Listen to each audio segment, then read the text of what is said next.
je vais attaquer le dossier des gens de Mansa. Avant d'attaquer les dossiers de violence, s'il vous plaît, tapotez le live pour que on puisse lutter contre ceux qui signalent le live.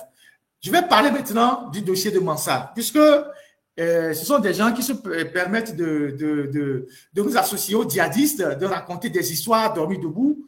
Je voudrais que la technique me passe la photo d'Alain Foucault avec Faure Gnassingbé. Il y a plein de photos, mais j'ai choisi juste cette photo symbolique. Vous voyez cette photo-là?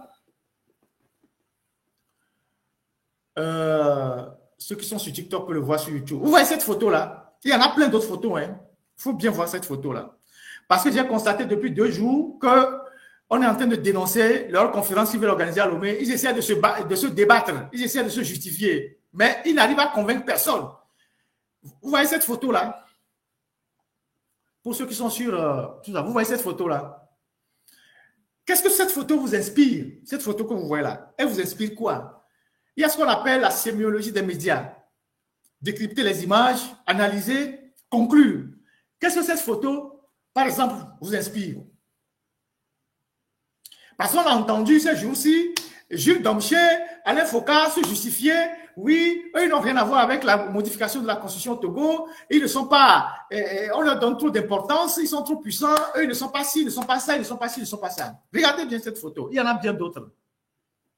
Alors, protocolairement parlant, Alain Foucault est qui au Togo pour être au même rang que les ministres?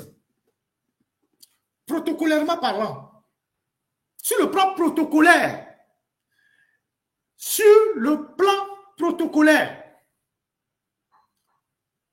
Faisons un raisonnement terre à terre, comme des imbéciles. Sur le plan protocolaire, il est qui pour être à ce niveau dans le protocole, même avant certains ministres? Regardez bien la photo. C'est Faure Gnassingbé, c'est Victoire Toméga, Premier ministre, Chantal Tchegan, président de l'Assemblée nationale, Badanyaki, ancienne première dame, Jibé Bahara derrière, Alain Foucault immédiatement derrière. Alain Foucault immédiatement derrière. Comme je vous l'ai dit, il y a plein d'autres photos. Il est qui dans le protocole au Togo officiel pour être à ce niveau-là, publiquement? Alors, ils essayent de se débattre, c'est normal. Quand on vous charge, vous êtes bien obligé de vous débattre, mais ils se débattent très mal. Donc, voilà M. Alain Foucault qui est dans l'ombre immédiate de Faure Gnassingbé. Ce sont eux qui sont venus au Togo, quand ils sont partis installer Mansa au Togo, qui ont commencé par dire les élections en Afrique entraînent des morts. Les élections en Afrique font dépenser beaucoup d'argent. Les élections en Afrique créent des crises. Donc, il faut supprimer les élections. Vous ne l'avez pas entendu? Vous les avez entendues, non? Quand ils ont commencé par dire que les élections en Afrique ne servent absolument à rien, qu'il faut supprimer les élections. C'est eux qui ont commencé par dire ça. C'est lui et son collègue Jules Domché. C'est eux qui faisaient des émissions, ils ont commencé par dire ça. Qu'il ne sert à rien de faire des élections en Afrique parce que ça nous coûte énormément d'argent. Ça crée des crises. Et les gens lui ont répondu, lui, Alain Foucault, mais il y a aussi les élections au Ghana. Il y a les élections au Nigeria. Il y a les élections en Namibie. Donc, le problème, ce n'est pas l'organisation des élections qui crée des problèmes, mais c'est la volonté de frauder les élections et de conserver le pouvoir qui crée des crises en Afrique. C'est la réponse que les gens lui ont donnée. Parce qu'ils ont voulu faire croire qu'en Afrique, le fait d'aller aux élections crée des problèmes, donc il faut supprimer les élections. C'est comme ça qu'ils ont commencé par préparer l'opinion. Je peux vous sortir toutes les vidéos qu'ils ont faites pour amener l'opinion à adhérer à l'idée de supprimer les élections en Afrique et de trouver un modèle pour choisir nos dirigeants. C'est comme ça qu'ils ont commencé par faire le raisonnement. Qu'il faut aller dans nos traditions pour trouver des modèles pour choisir nos dirigeants et qu'il faut fermer la page du modèle occidental. C'est comme ça qu'ils ont commencé par parler. Lui et son collègue là, Jules Domché. C'est comme ça qu'ils ont commencé par parler. C'est comme ça qu'ils ont commencé par amener les gens à les suivre. Les vidéos sont là, je peux les ressortir. Comme ce sont des gens qui ne disent pas la vérité, on va les confronter à leur propre turpitude. C'est comme ça qu'ils ont commencé. La semaine dernière, j'entendais Alain Foucault qui défendait Camto. Pas de façon ouverte, Mais il dénonçait toute la misère que le camp de Paul Biya est en train de faire à Kamto, en disant que Kamto a lutté pour récupérer Bakassi et tout, et qu'aujourd'hui, on lui fait toute la misère. Mais Alain Foka ne dénonce pas l'organisation des élections au Cameroun. Il va en soutien à Kamto qui va aller aux élections, mais au Togo, ils ont travaillé à faire supprimer les élections au Togo. Que chacun tire ses conclusions. Que chacun tire ses conclusions de ce que je suis en train de dire. Ces gens, au Cameroun, ils défendent Kamto. Parce que Kamto va aux élections. Ils défendent toute la misère que le pouvoir de Biya fait à Kamto. Mais au Togo, ils sont avec Faure Gnassingbé et ils travaillent dans l'ombre pour qu'on supprime les élections au Togo. Et c'est ce qu'ils ont réussi à faire. En faisant venir cette constitution hémiplégique à l'image de ceux qui l'incarnent, dont on ne connaît ni la tête, ni les pieds. Ça, c'est la première image que je suis en train de vous montrer. Donc, Alain Foka, après avoir fait 30 ans ou 32 ans à RFI, je ne sais plus si c'est 30 ans ou 32 ans, RFI, dont vous connaissez l'orientation en tant que média, la ligne éditoriale. RFI, c'est une radio qui dépend directement du Quai d'Orsay. C'est le Quai d'Orsay qui finance, c'est l'État français qui finance. C'est une radio qui est à la disposition de l'influence française au monde. Et c'est normal, chaque pays crée un média pour son influence dans le monde. Donc, Alain Foka qui a passé toute sa vie à RFI, c'est-à-dire c'est une fabrication exclusive de RFI. Et c'est par le RFI qu'il est rentré dans tous les palais présidentiels en Afrique. Qu'il a pu monter ses émissions, Archives d'Afrique, qu'il a fait ci, qu'il a fait ça, qu'il a fait ça. Donc, après 30 ans de loyaux services à RFI à la France, ils se levaient le matin parce qu'ils ont senti qu'il y a un autre filon qui veut tirer, parce qu'il y a le panafricanisme qui est arrivé, il y a un regain d'intérêt pour le panafricanisme.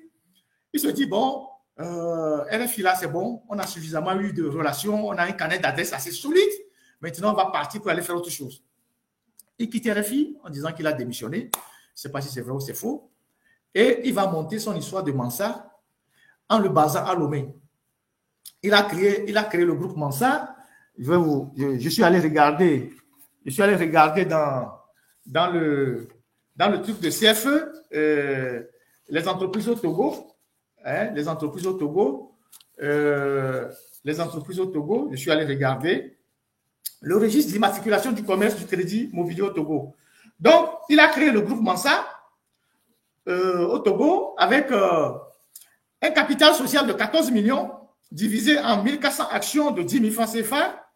Lui-même en est le président. Le président, M. Alain Marcel Guéo Foka. C'est son nom complet. Alain Marcel Guéo Foka. Et il loge le groupe Mansa à Lomé, quartier Achanté, donc l'immeuble qui est à côté de l'assurance au GTA là-bas, l'immeuble bleu là-bas. C'est là où il loge son histoire avec, voilà ceux qui sont sur CFE que j'ai retrouvé dans le registre du commerce. Voilà le truc. Donc lui-même, donc le truc est à... Est-ce que vous pouvez l'agrandir un peu pour que je lise l'adresse pour que les gens voient? Donc, dans l'immeuble à côté de truc de l'UOMOA là-bas, donc il a déposé ça au greffe, l'adresse, le siège social et tout ça, vous allez voir, tout. Donc 14 millions voilà, l'immeuble HF, c'est ça. Donc là-bas, quand il a voulu lancer sa télévision, il a voulu mettre les gens qu'il a invités à ce lancement, j'ai la liste de ces gens-là. Il n'y a que les grands commis de l'État qu'il a invités, les officiers supérieurs, le directeur du port, le directeur de l'aéroport, le directeur de Tobocel. C'est les grands seulement qu'il a invités pour cet événement-là. J'avais la liste de ceux qu'il avait invités pour le lancement de son truc-là, dans l'immeuble là-bas. Et donc, il vient s'installer au Togo. Et ils aident Faure Gnassingbé à changer de constitution. Ils disent qu'eux, ils n'en sont pour rien. Vous êtes dedans. Ils aident Faure Gnassingbé à changer de constitution, à supprimer les élections et à trouver un modèle lié à la tradition africaine pour choisir les dirigeants. Et c'est le modèle que Faure a trouvé là. Donc, Alain Foka qui crée cette société à Lomé, qui dit avoir quitté la France, avoir tourné le doigt à la France, parce que la France. Le même Alain Foka, avant de quitter la France pour s'installer au Togo, un mois avant, a créé une société en France. Il avait déjà une première société en France qui lui permettait de faire, ses émissions. Mais avant de quitter la France, il crée une société en France. Tout ça, je réponds à lui et à son ami Jules Domché. Parce que dans le live de la dernière fois, ce monsieur Jules Domché n'avait que le cerveau aux gens en disant oui, la France est derrière les activistes, la France est ceci. Pendant ce temps, eux, ils ont des intérêts en France. Ils ont des sociétés en France. Ils vivent en France. Ils ont des résidences en France. Ils ont la nationalité française. Mais ils viennent en Afrique, ils disent aux gens, oui, ah oui, nous, on a coupé avec la France et tout, tout ça. Que non, je vais vous montrer le contraire. Et pour vous prouver que ces gens-là, si vous les suivez, vous allez tomber dans le trou. Alors, voilà une des sociétés que Alain Foucault a créée en France. Et cette société a été créée, a été immatriculée le 23 août 2023. Le 23 août 2023, et la société a été créée 1 mois ou 2 mois avant qu'il ne s'installe au Togo. Et donc, vous allez voir sur l'attestation d'immatriculation, le nom de la société, c'est Keprifin. Keprifin, il a créé avec un autre Camerounais, Keprifin, et l'identité de la société, Keprifin, le numéro de sirène, vous avez ça, le siège, la date d'immatriculation, le début des activités. Ils ont commencé les activités le 6 juillet 2023. Et la nature de l'entreprise, elle est commerciale. La forme juridique, c'est SAS, Société par Action Simplifiée. Les activités principales et l'objet de la société. La société a pour objet, directement ou indirectement, dans tous les pays, l'intermédiation en matière de recherche, de financement, de détection de projets à haute valeur ajoutée et notamment le conseil en matière de recherche et de détection de projets, la mise en relation entre entreprises et investisseurs, l'organisation des manifestations autour des activités de la société, la formation appliquée aux activités de la société. Bref, un fourre-tout. Quand vous entendez tout ce que je dis là, vous ne comprenez absolument rien. Donc, un fourre-tout. Donc, la société, l'adresse de la société, c'est à Bagneux, en France, donc c'est dans le 92. Le capital est de 7 500 €. Donc, le président de la société, nom du président de la société, Guillaume Foucault Alain Marcel, qualité, président SAS, date de naissance, juillet 1964. Et ce qui est intéressant ici, il y a quelque chose qui est intéressant ici, c'est que Alain Foucault, qui passe tout son temps à pourfendre la France, a demandé aux jeunes de pourfendre la France, il a gardé sa nationalité française. C'est ça que j'ai souligné. Donc, dans le registre de la société qui est fait là, il est bien mentionné Guillaume Alain Marcel Foucault, nationalité française.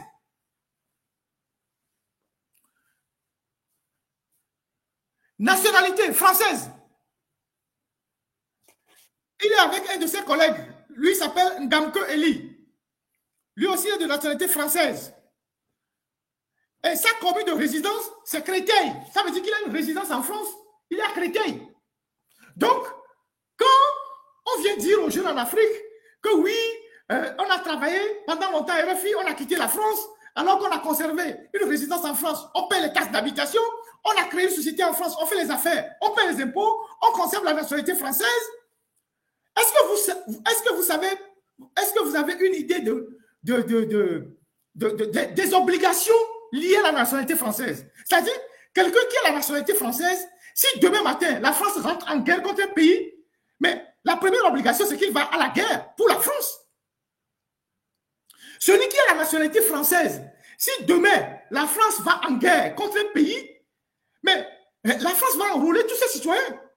Si demain, il y a une crise au Togo et que les Français viennent au Togo pour faire partie tous les Français, ils vont le faire partie, ils vont laisser les Togolais. S'il est au Cameroun, ils vont le faire partie, ils vont laisser les Camerounais. Parce qu'il est français. Le fait d'avoir la nationalité française implique des devoirs envers la nation, y compris les devoirs d'aller à la guerre si la nation est menacée. Donc voilà des gens comme ça qui viennent au Togo et qui sont en train de jouer sur la naïveté des gens qui ne les connaissent pas et qui viennent raconter que nous, on est des agents français. C'est ce que son ami a raconté. Vous qui avez la nationalité française, qui avez une société en France, qui faites des affaires en France, qui avez des résidences en France, c'est vous qui venez nous raconter des conneries. Vous êtes des journalistes, je le suis aussi. Et moi, je suis un journaliste d'investigation. Je suis allé chercher vos informations dans le registre des entreprises en France pour savoir qui vous êtes réellement, quels sont vos intérêts en France. Il y a d'autres choses aussi qui ne sont pas encore sorties. Vous arrêtez de foutre des gens. Vous arrêtez de vous foutre des gens. La prochaine fois que le fameux Jules Domchier va faire encore un live pour dire que oui, c'est la France là, dites-lui que son patron, lui-même, peut-être, je vais fouiller encore, peut-être lui-même aussi à la nationalité française. Dites-lui que son patron, Alain Foucault, qu'il interview là, ils font auto-interview là, à la nationalité française, à des entreprises en France, à une résidence en France, à des obligations envers l'État français. Pourquoi Alain Foucault ne jette pas sa nationalité française avant de s'installer au Togo? Et c'est eux qui viennent en Afrique pour raconter des histoires aux enfants? Donc, votre conférence de Mansala, que vous voulez faire au Togo, parce que vous êtes au Togo, vous bénéficiez de tous les avantages au Togo. Alain Foucault au Togo, tapotez le live s'il vous plaît. Alain Foucault, il vit au Togo, il vit à la résidence de la caisse. Aux frais du contribuable, il a 3 gardes-corps au Togo. Il a une voiture de fonction, il a 3 gardes-corps au Togo. 3 gardes-corps, vous imaginez, 3 gardes-corps. Il y a 2 qui restent à la maison. Il y a un qui est dans la voiture avec lui. Il a un chauffeur. Il a tous les commodités au Togo. 3 gardes-corps au Togo. 2 soldats qui sont à la maison. Un qui est dans le véhicule. Un chauffeur. J'imagine que le chauffeur doit être un soldat. Il est dans l'entourage de fond pour avoir autant de protection, même plus que les ministres. Il a 3 gardes-corps. 2 sont à la maison. Un est dans le véhicule. Il a un chauffeur, il a un véhicule de fonction. Si vous n'avez rien à faire autour de Faure Gnassingbé, pourquoi il vous traite avec autant de bienveillance? Pourquoi il vous donne tout ça? Pourquoi il vous traite avec autant de bienveillance? Donc, vous allez bluffer les gens qui ne vous connaissent pas. Vous allez jouer sur la naïveté des gens. On dit chez nous, ils vont vous traduire ce que je dis.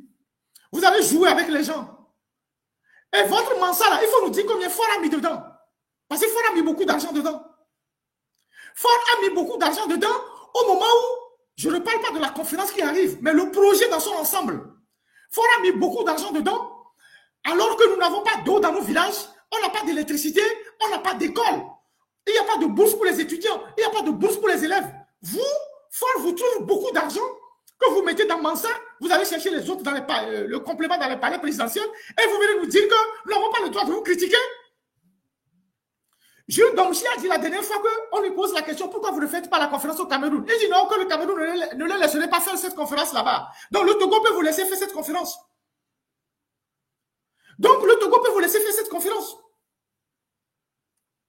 Combien Faure Gnassingbé a mis dans votre truc de Mansa? Dites-le nous. Moi j'ai le chiffre. Et ce n'est pas beaucoup, c'est pas peu d'argent, c'est beaucoup d'argent. C'est beaucoup d'argent. Au moment où nous avons des enfants qui sont dans les villages qui boivent à la rivière, il n'y a pas d'eau. Vous savez combien de forages on peut faire avec l'argent que Faure vous a donné? Vous savez combien d'écoles on peut couvrir avec l'argent que Faure vous a donné? Vous savez combien de bourses on peut donner aux élèves avec l'argent que Faure Gnassingbé vous a donné? Vous vous prenez pour qui? Pour venir nous donner des leçons? Vous êtes venu au Togo pour manger dans la discrétion. Vous êtes venu au Togo pour faire votre business. La preuve, il y a d'autres de vos compatriotes qui sont au Togo depuis, mais personne ne les voit dans le domaine politique. Il y a d'autres, il y a certains de vos compatriotes qui sont au Togo depuis, qui sont dans les affaires, mais personne ne les voit en politique. Mais vous êtes venu pour faire votre business et manger avec Faure. Mangez tranquillement, dans la discrétion, et laissez-nous régler notre propre problème. Mais si vous voulez rentrer au travers de notre chemin, on ne va pas vous rater. Parce que nous, on ne peut pas aller faire ça au Cameroun. On ne va pas vous rater. Donc, votre conférence de Mansala, peut-être que vous allez le faire, mais nous allons vous dénoncer. Et c'est ce que je suis en train de faire. Au nom de l'amour que nous avons pour votre patrie. Vous ne pouvez pas aimer le Togo plus que nous. Vous ne pouvez pas nous dire ce qui est bien pour nous. De la même manière, nous ne pouvons pas aller vous dire chez vous ce qui est mieux chez vous. Non? Donc, entendez très bien ce que je dis. Donc, quand vous trompez les jeunes, que oui, vous êtes quoi, France, machin, là, alors que vous avez vos intérêts qui sont en France. Vous avez tous vos documents, vos papiers, vos entreprises qui sont en France. Vous faites les affaires tranquillement en France. Et après, vous venez en Afrique, vous dites aux gens, oui, vos enfants même sont en France, ils ont la même nationalité que vous. Arrêtez de vous foutre de notre gueule. Si vous ne voulez pas qu'on fouille là, qu'on aille encore plus loin sur vous là, faites votre conférence tranquillement et dégagez. Donc, moi, je voudrais dire à tous les Togolais de continuer par se mobiliser contre cette histoire-là. Parce qu'il y a l'argent du Togo qui rentre dans ça. Il y a l'argent du Togo. Et ces gens-là, ils ont assez facile à toutes les sociétés d'État qui vont donner une contribution pour leur conférence. Ils ont accès au port, ils ont accès à l'aéroport, ils ont accès à toutes les sociétés d'État. Aujourd'hui, quand je parle de cette histoire-là, j'ai le cœur qui me fait très mal parce que nous avons des journalistes au Togo. Nous avons des journalistes au Togo, des confrères togolais. On a des journalistes compétents au Togo qui ont fait preuve partout, qui sont compétents. Et ces journalistes au Togo, beaucoup meurent dans la misère. Il n'y a pas de sécurité sociale. Il n'y a pas de maison de la presse. Il n'y a pas un accompagnement décent de l'État. Chaque année, l'État donne une modique somme de 200 millions à la presse, toute la presse. Et les gens se partagent 500 000, 800 000, 300 000. Pendant ce temps, vous venez, vous prenez des milliards. Le Togo n'a pas de, comment on appelle ça, n'a pas de maison de la presse digne de son nom. Il n'y en a pas. Il n'y a pas de sécurité sociale pour les journalistes. Les journalistes meurent dans la misère. Je ne peux pas compter le nombre de journalistes qui sont partis en exil ces 2 dernières années ou 3 dernières années. Plein de journalistes ont quitté le pays pour ne pas mourir. Et vous venez tranquillement, vous venez nous dire que oui, chez nous c'est le paradis. Il ne faut pas que, si on veut parler, on invective les gens, il faut dialoguer. Vous savez combien de dialogues on a fait au Togo? Vous savez le nombre de dialogues qu'on a fait au Togo? Vous savez combien de dialogues on a fait au Togo en politique? Vous avez la moindre idée du nombre de dialogues qu'on a fait au Togo? Vous là, Jules Domché, quand vous parlez de Amron en disant qu'il faut une expertise, une contre-expertise psychiatrique, vous vous êtes posé la question de savoir la manière dont on a enlevé Amron, la manière dont on l'a kidnappé. C'est comme ça qu'on arrête les gens dans un pays normal? C'est comme ça qu'on appréhende les gens dans un pays normal? Vous vous êtes posé cette question? Vous vous êtes posé la question de savoir, c'est comme ça qu'on arrête un artiste? Ne venez pas faire votre sorcellerie là chez nous. Mangez avec fond et disparaissez. Restez dans votre coin. Mais si vous voulez vous passer pour des donneurs de leçons sur la place publique, on va vous rentrer dedans propre. Parce que nous, certains comme nous là, on connaît votre jeu. Vos histoires de panafricanisme à 2 balles là, qui vous permettent d'aller chercher l'argent dans les palais présidentiels là, pour constituer votre patrimoine. Je ne sais pas là. Nous, on n'est pas dans ça. Nous, on n'est pas des naïfs pour vous suivre. Vous faites partie de ceux qui ont dévoyé le vrai panafricanisme. Vous êtes des commerçants. Vous êtes des commerçants. Vous vous foutez de nous quoi? Donc, voilà ce que moi j'ai à dire. Et donc, pour cette conférence-là, il faut que les Togolais essayent d'interpeller tous ceux qui viennent. Tous ceux qu'ils ont invités à cette conférence-là, pour que ces gens-là renoncent à venir cautionner cette mascarade-là.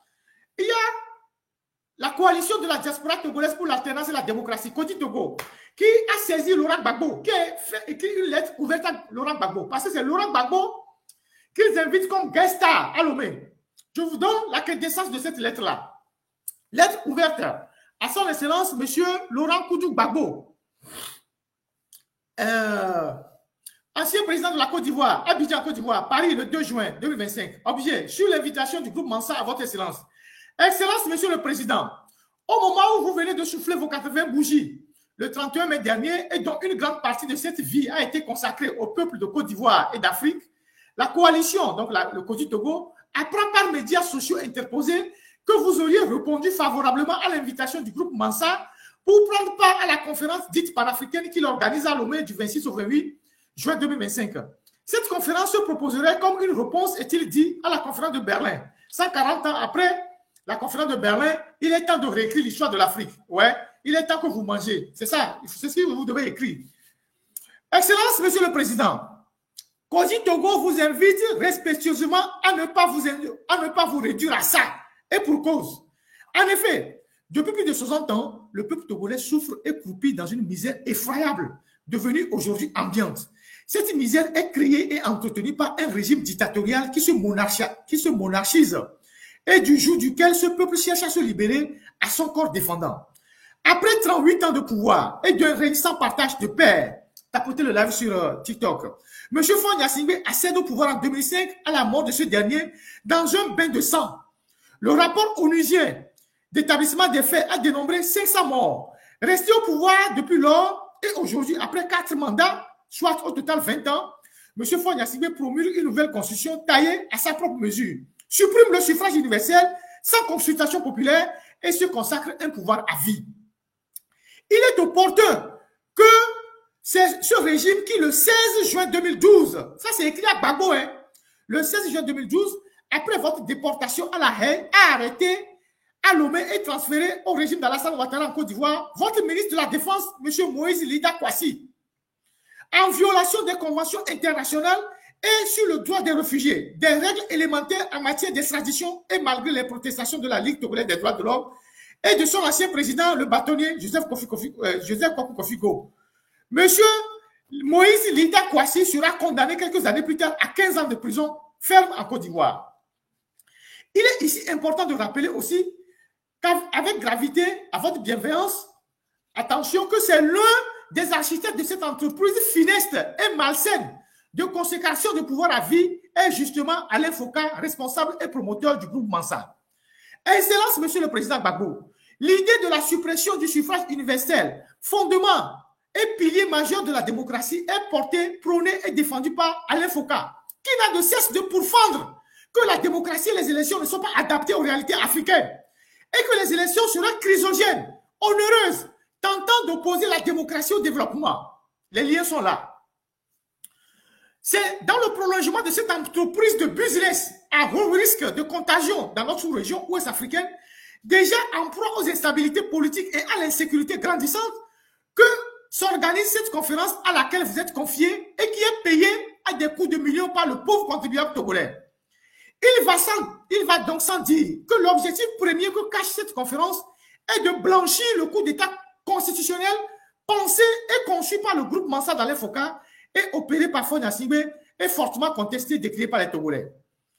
Excellence, Monsieur le Président, dans votre allocution de circonstances lors de la dédicace du film documentaire Un homme, une vision, long métrage documentaire sur le parcours du président ivoirien Laurent Gbagbo, le lundi 31 mai 2010 au Palais de la Culture à Trècheville, vous avez défendu dans un des rares humours le panafricanisme et le suffrage universel en déclarant que je fais ce qui me semble bon pour l'Afrique. Il me faut savoir que le propriétaire du fauteuil présidentiel, c'est le peuple. Il faut toujours savoir que c'est le peuple. Tu as beau être ce que tu es, si tu ne sais pas que c'est le peuple et que tu ne te conduis pas en conséquence, tu ne peux pas t'asseoir dessus. Mon combat, c'est pour la dignité.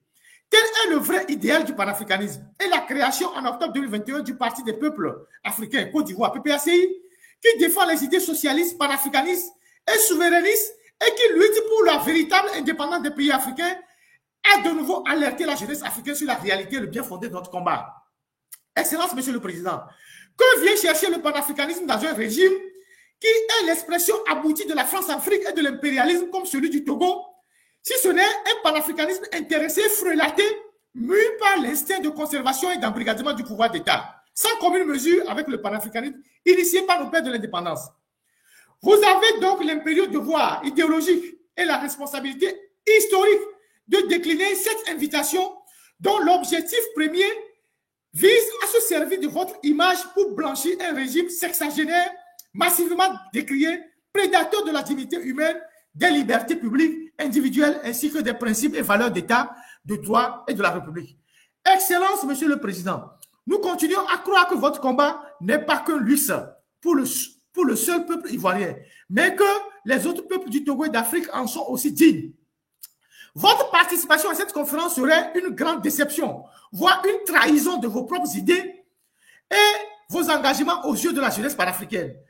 Nous nous plaisons d'annexer à notre correspondance et à votre bienveillance attention une tribune du 2 mai 2025 intitulée 20 ans d'espoir déçus sous Faure Gnassingbé, l'heure du bilan, écrite par Mme Eswazimna Marguerite Niakhaté, une ancienne ministre des Armées. Se tenant à votre disposition pour tout complément d'information, Kodi Togo vous remercie d'avance de votre attention et vous prie de croire, Excellence, Monsieur le Président, l'assurance de notre très haute considération pour Kodi Togo, Monsieur Raphaël Badeu, coordinateur. Voilà le courrier que Kodi Togo a envoyé à Gbagbo pour attirer son attention sur la méthode subtile que le groupe d'Alain Foka est en train d'utiliser pour se servir de son image, pour cautionner leur business de conférence à Lomé. Monsieur Gbagbo doit savoir, et il le sait déjà, que parmi ceux qui ont comploté pour le faire tomber du pouvoir, il y avait le pouvoir togolais. Tout le monde sait le rôle que les militaires togolais ont joué quand ils étaient aux côtés des forces françaises pour sortir Gbagbo du palais présidentiel. Monsieur Moïse Lita Kwasi, comme le courrier vient de le rappeler, a été kidnappé à Lomé, à Djidjolé là-bas, Kikame plutôt, à côté du marché. Je connais la villa où il était, comme un vulgaire bandit, menotté et envoyé à Abidjan comme un colis. Ouattara l'a accueilli, Titikwila a été dans l'avion, ils l'ont jeté en prison et le condamné à 15 ans. J'espère que monsieur Gbagbo a de la mémoire pour se rappeler tout le mal que le pouvoir togolais a fait pour faire tomber son pouvoir. Les Tidjani qui étaient au nord de la Côte d'Ivoire pour aider les Guillaume Soro à monter la rébellion. Donc, sa présence à Lomé pour supporter cette conférence bidon-là serait vraiment une déception pour la jeunesse togolaise. J'espère qu'il a une suite dans les idées. Et donc, j'invite tous les Togolais, comme Kodi Togo l'a fait, à taguer M. Gbagbo, à l'interpeller, à demander aux activistes ivoiriens, aux blogueurs ivoiriens d'interpeller Gbagbo pour lui poser la question de savoir s'il est prêt à venir à Lomé pour cautionner cette forfaiture. Et il n'y a pas que Gbagbo, il y a Christiane Taubira, ancienne ministre française de la justice. À l'heure où on frappe les femmes à Lomé, on fesse les femmes dans les gendarmeries, on couvre les femmes de services corporels avec des fesses enflées, les visages tuméfiés. Il faut envoyer toutes ces images-là à Christiane Taubira que le groupe de Alain Foka a invité à venir à la conférence. Elle a été ministre de la Justice en France. Quelle femme peut accepter ça et venir dans un pays où on traite les femmes comme ça? Qui peut accepter ça? Donc, il n'y a pas que nous, les journalistes, pour faire ce travail-là. Les activistes, les Togolais, vous devez interpeller tous ces gens-là. Liliane Thuram, Gbagbo, Madame Christiane Taubira, voilà les guest stars qui sont en train d'inviter à venir au Togo pour cautionner leur mascarade de sommet de je ne sais pas quoi, Mansa ou je ne sais pas quoi là. Donc, chacun d'entre nous a intérêt à attirer l'attention de ces gens-là pour qu'ils comprennent que ce qu'ils sont en train de faire n'est pas normal. Donc, voilà ce que moi j'ai voulu répondre à ces gardes Mansa-là qui nous prennent pour des idiots, qui ne savent pas que nous savons ce qu'ils sont en train de faire, qui pensent que nous sommes des individus sans tête ni que nous on ne réfléchit pas. On sait le rôle qu'ils sont en train de jouer au Togo. Nous savons mieux que quiconque le rôle qu'ils sont en train de jouer au Togo. Ils ont beau se dissimuler, ils ont beau se justifier en racontant des histoires de panafricanisme, que nous sommes les mêmes et tout et tout. On sait le rôle qu'ils sont en train de jouer au Togo. Et ça, nous ne l'accepterons pas. C'est notre pays. Et nous nous battons pour nous débarrasser d'une dictature qui a mis autant ses enfants en exil, qui tue, qui massacre, qui viole, qui torture. Eux, ils viennent nous dire que c'est bon, qu'on peut rester dedans comme ça, en dialoguant. Vous vous foutez de nous? Donc, voilà ce que j'ai voulu dire. Tapotez le live, s'il vous plaît, sur TikTok. Voilà ce que moi, j'ai voulu dire par rapport au groupe Mansa. Ce n'est pas encore fini, je reviendrai sur eux. Jusqu'à la manifestation du 26 là. Vous, les gens de Mansa là, je suis avec vous. Nous sommes deux. Je reviendrai sur vous et on va vous déconstruire totalement. Le Togo, si vous ne vous tenez pas à l'écart, le Togo sera le cimetière de votre business de panafricanisme frélaté. Parce que vous en faites trop.